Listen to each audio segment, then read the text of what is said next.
how did you do this, man? Because, you know, one of the things we just launched here a couple of months ago is how to build a personal brand and monetize from your personal brand.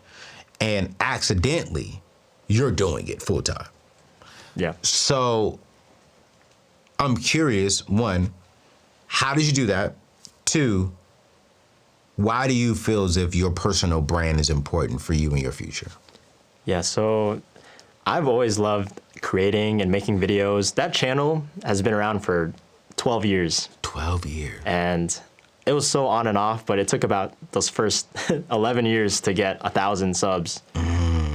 Once I realized that, you know what, YouTube isn't just a place to be funny, to do pranks, or to do skits. It can actually be a place where a regular Joe Schmo that might not be the craziest guy on the street could still add value and still be entertaining at the same time. And so I saw all these man on the street videos going crazy, all these what song are you listening to videos popping off, and you know I didn't want to just copy what was going on, and I wanted to do that, except do it in a way that brings more value to the viewer. And finance was always something that I've been passionate about, and you know I'm still so passionate about just personal development and improvement, and that's why I did the same thing. I just pivoted it towards that niche. That niche. And so, if you don't want to, you don't have to say this, but like, what would you say you will make this year full time as a content creator, like a ballpark figure, with this being your first full year in it? Yeah, man, you're catching me early as I'm like getting things started. And there's nothing really to weigh it against. My best month doing this has been 10K. I mean, he's talking about his early stages. How long you been doing this? Probably full time. Seriously, full time, like 4 months. And you're saying your best month is 10K within 4 months?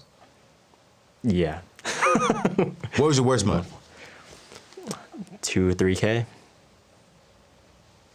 I'm blessed. It's a good life.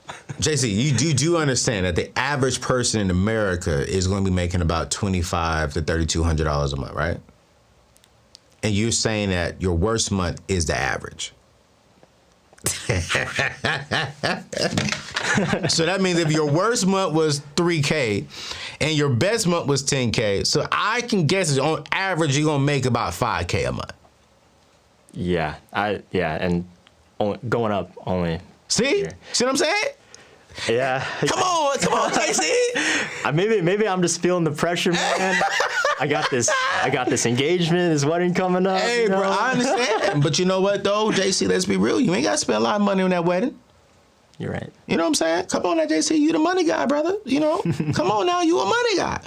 If you got, you know, I'm pretty sure you got a good little savings right now, right? Yeah. Cool, great. And then if you're going to make another 10 grand next month, all right, cool. You already got your fiance's ring, right? Oh, yeah. Oh, yeah. So that's paid for cash, right? We ain't financed that, right? Of course. No credit card? Come on. Okay, I'm just making sure. Just ain't got nothing on that. Okay, I got to ask him on the show. Y'all keep it real, relevant, and relatable. How much are y'all budgeting to spend for the wedding? 10. Oh, okay. Right now, it was 10K. Okay. We looking more like 13K. I ain't mad at you. Cause y'all, you ain't got no debt, you know what I'm saying? You living and you're making good money. You know, you're making good money on it. And he just started and you're only going up. And so 13K on a wedding, okay, all right. I wouldn't spend 13K on a wedding. Yeah. I really wouldn't. And my future wife may be watching this right now. So. See why you ain't got nobody. What about an engagement ring? So, you know, my philosophy on engagement ring is about 2 to 3 months of your income. Save it up to and spend 2 to 3 months of your income. You know, so did you spend more or less than that?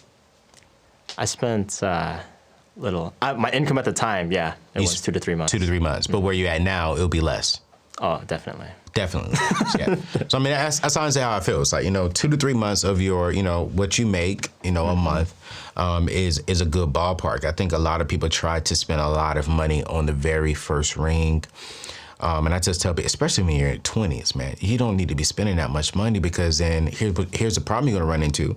Eventually, you're going to want to upgrade that ring for your wife. And if you balled out on the very first, you're going to have to really ball out on that second one. So it's like, just be wise. Don't, you know what I'm saying? Don't give her, a 25-cent ring out the bubble machine. Yeah. But stick within your budget, because what did you just say? Well, when I first proposed, that was my income then. Now my income now, I could do something for it.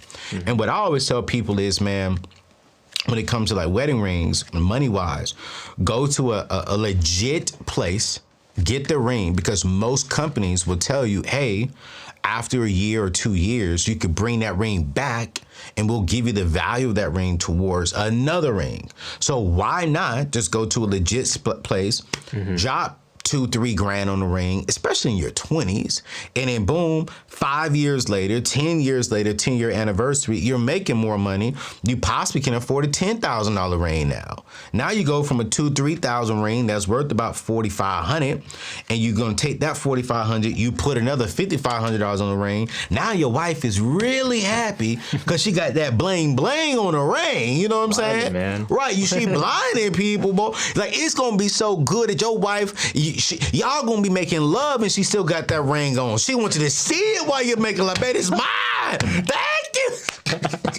And she's really gonna feel comfortable because y'all not drowning in debt over it.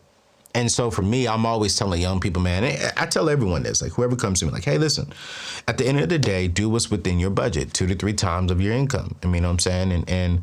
But you're gonna save up for that. You're gonna save up for that ring, 2 months is the sweet spot.